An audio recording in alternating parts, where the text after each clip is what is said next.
우리가 어제 이어서 오늘 15장을 통해서 갈렙의 이야기를 보게 됩니다. 물론 그 앞서 이야기는 유다 자손에게 나누어진 하나님의 명령에 의해서 각 집대로, 각 가정대로 나누어진 땅의 경계에 대해서 이야기를 나누지만 오늘 본문에서 우리가 특히 더 눈여겨보아야 되는 부분은 갈렙의 부분이지요. 우리가 어제도 이야기를 나눴지만 믿음을 처음부터 끝까지 지킨다는 건 참 어려운 일입니다. 특히 현실을 앞에 두고 하나님을 바라보게 된다는 것, 하나님의 뜻을 구한다는 것, 그래서 그 명령에 순종하고 믿음을 지킨다는 것도 어려운데 그 믿음을 끝까지 유지하고 끝까지 최선을 다한다는 것은 대단히 힘든 일입니다. 물론 현실을 앞에 두고 하나님의 뜻을 구한다는 것은 현실을 무시한다는 것이 아닙니다. 그 현실 앞에서 현실 안에 담겨 있는 하나님의 뜻이 무엇인지 그것을 구하는 것이고 그것을 깨닫는 것이죠. 하나님 우리에게 구하는, 우리에게 주시는 분입니다. 깨닫게 주시는 분입니다. 단지 우리가 구하지 않을 뿐이지요. 우리가 현실을 그냥 내 눈으로만, 세상의 눈으로만, 내 판단과 세상의 가치관으로만 판단하기 때문에 항상 현실은 현실일 뿐이지 그 너머 역사하시는 하나님의 섭리를 깨닫지 못함으로 말미암아 우리는 그 앞에서 머물 뿐인 것입니다. 그러나 갈렙은 가나안 땅을 쳐다보며 현실의 그 거대한 사람들을, 그 강력한 성읍들을 바라보면서도 이것을 허락해 주신 하나님의 크신 능력을 보았고 하나님께서 또한 어떻게 이루실까에 대한 소망으로 45년의 시간을 보냈던 것입니다. 그리고 이제 결실의 자리에 이른 것이죠. 그런데 중요한 것은 뭐냐면 그가 이 믿음을 실천하기 위해서 또한 하나님의 뜻대로 살아가기 위해서 최선을 다했다라는 것이죠. 그에게 남겨진 모든 것들을 다해서.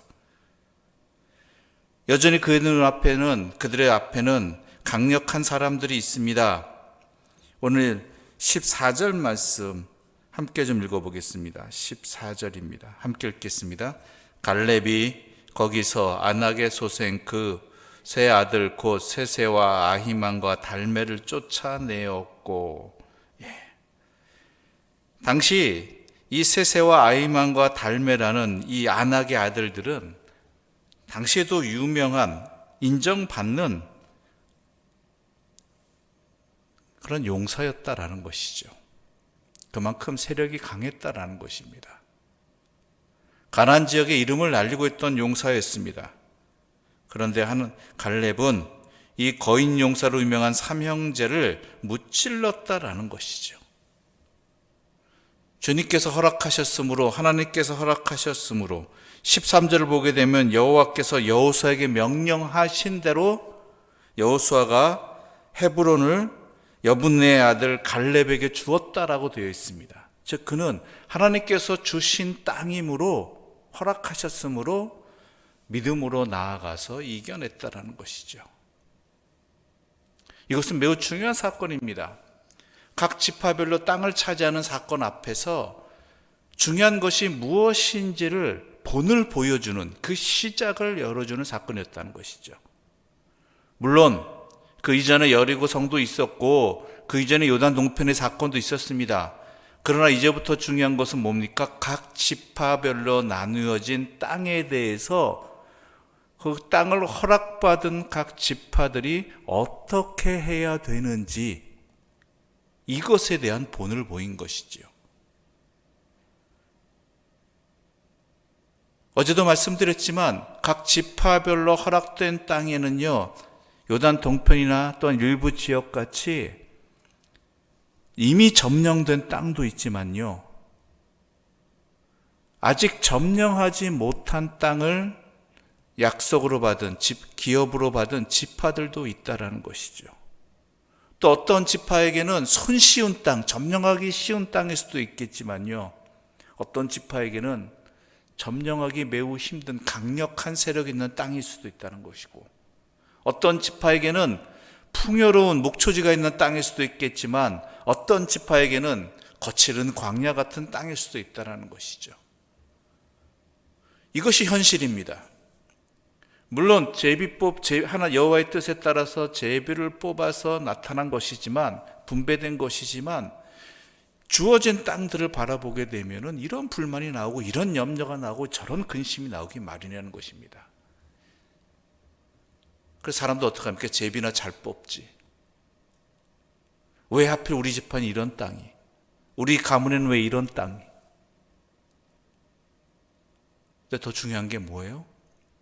하나님께서 주신 땅이라는 것, 하나님의 뜻이라는 것을 바라보아야 되는데, 그게 핵심이 되어야 되는데 그렇지 못하다는 사실이죠.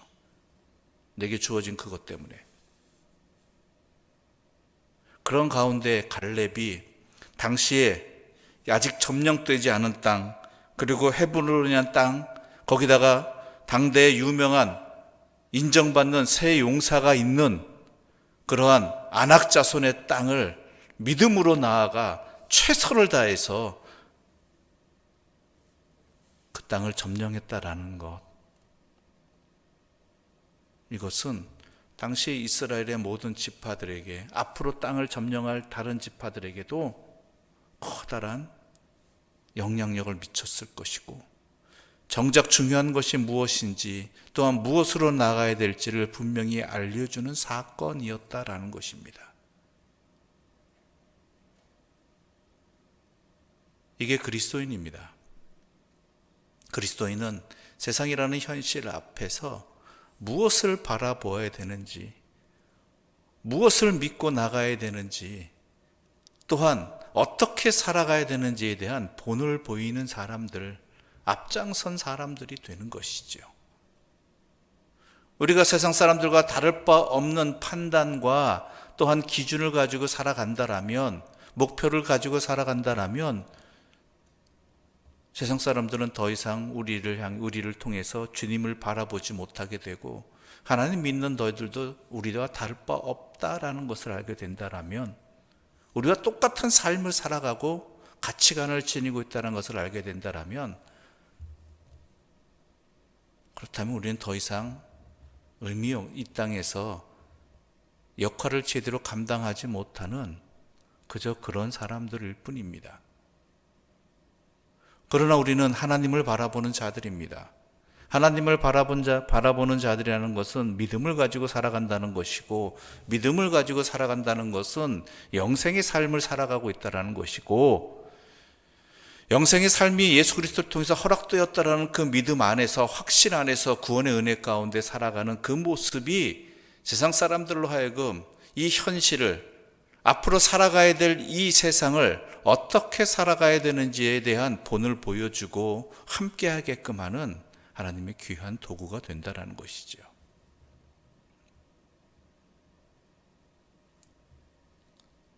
이런 사람들이 있었기 때문에 믿음의 역사는 이어지는 것이고, 또한 그 땅이 하나님의 땅으로 계속될 수 있었던 것입니다. 그런데 안타까운 모습이 하나 나타납니다. 그것이 뭐냐면 63절의 모습이지요. 63절입니다. 함께 읽겠습니다. 예루살렘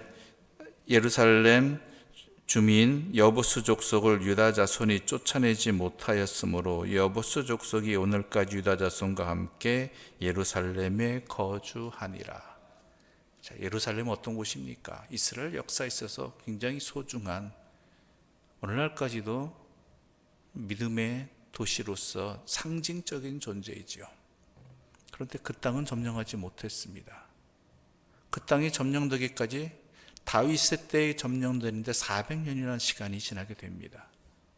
물론 그 땅이, 그 예루살렘이 매우 강력한 도시이고 요새가 된 도시이죠. 점령하기 힘든 땅입니다.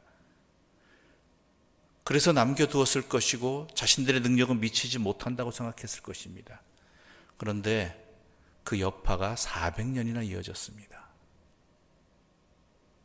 그 어려움이 400년이나 이어졌습니다. 그 영향은 어떠했는지는 사사기를 통해서도, 또한 다윗 왕에 이르기까지 얼마나 많은 이스라엘의 그 불순종의 역사라든지 고난의 역사라든지 여러 가지 혼란스러운 상황들이 바로 이 예루살렘이 점령되지 않은 상징적인 일들의 여파로서 보아야 한다는 것이죠. 갈렙에 의해서 헤브론은 점령되었습니다. 믿음을 지키며 믿음대로 하나님의 뜻에 순종하며 나아갔던 갈렙에 의해서 헤브론은 하나님의 믿음의 상징이 되었죠. 그러나 예루살렘은 점령되지 못함으로 인하여서 도리어 이스라엘 사람들로 하여금 그들과 함께 살아가는, 그리하여서 안타까운 불순종의 역사가 거듭되어지는, 믿음이 지키기 힘들어지는 현실의 모습을 반영하고 있던 것입니다. 우리는 새로운 새해를 시작하게 될 것입니다. 새로운 또한 시간들을, 새해뿐만 아니라 오늘도 새로운 시간들이 되겠지요. 그런데 중요한 것은 뭐냐면 그냥 주어진 새로운 시간들, 새로운 장소, 새로운 사람들이 아니라는 것입니다. 그 안에는 하나님께서 우리에게 허락해 주신 날들이고, 허락해 주신 만남이고, 허락해 주신 장소라는 것이죠. 그것을 어떻게 살아가느냐에 따라서 우리는 예루살렘과 같은 모습을 남기는 그러한 안타까운 결과를 맞이하느냐, 아니면 갈렙과 같이 헤브론을 점령한 그 모습, 그 외 그 여러 땅을 점령한 모습들을 통해서 다른 사람들에게, 이 땅의 새로운 현실을 살아가는 이들에게 어떻게 살아야 될지에 대한 믿음의 유산을 남기느냐, 이것이 달려 있는 것입니다. 어찌 보면 이 사람은, 갈렙은 자신의 땅을 차지하기 위한, 물론 여호와께서 허락하신 것이지만 하나님 자신의 땅을 차지하기 위해서 최선을 다한 것일 수 있겠지만, 그 믿음의 역사는 다른 지파들, 온 이스라엘에게 영향을 미쳤고 가나안에 영향을 미친 것처럼 우리도 우리에게 허락되어진 시간들, 허락되어진 장소에서 허락되어진 모든 일들을 믿음을 가지고 살아간다라면 나의 일을 하나님께서는 그것을 사용하셔서 다른 누군가에게 믿음의 삶을 살아갈 수 있는 귀중한 영향력과 또한 밑거름이 되게 하나님께서 사용하실 것입니다.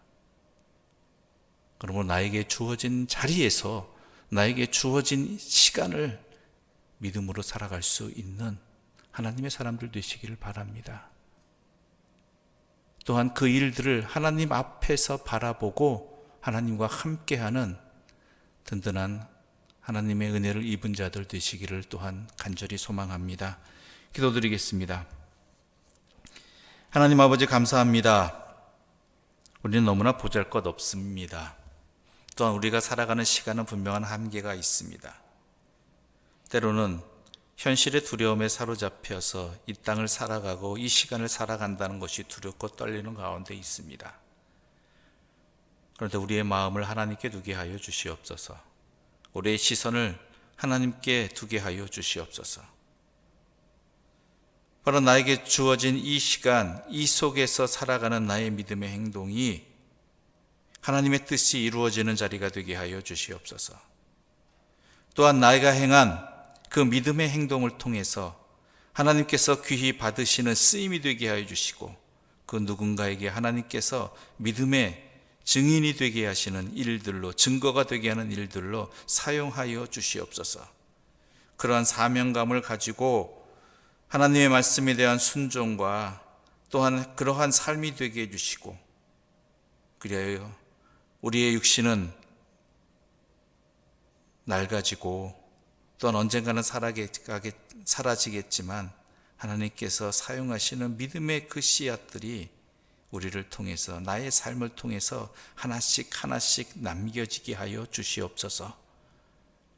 간절히 소망하옵기는 우리가 혹여나 두려워하여 염려하여 불순종한 것들이 있다라면 용서하여 주시고, 그 불순종의 유산들이 예루살렘처럼 이 땅에 걸림돌이 되거나 또한 주님께 나아가는 그러한 모든 사람들을 향해서 가로막는 것들이 되지 아니하도록 주여 자비를 베풀어 주시옵소서. 이 모든 말씀 예수님의 이름으로 기도드립니다. 아멘. 하늘에 계신 우리 아버지, 아버지의 이름을 거룩하게 하시며 아버지의 나라가 오게 하시며 아버지의 뜻이 하늘에서와 같이 땅에서도 이루어지게 하소서. 오늘 우리에게 일용할 양식을 주시고 우리가 우리에게 잘못한 사람을 용서하여 준 것 같이 우리 죄를 용서하여 주시고 우리를 시험에 빠지지 않게 하시고 악에서 구하소서. 나라와 권능과 영광이 영원히 아버지의 것입니다. 아멘.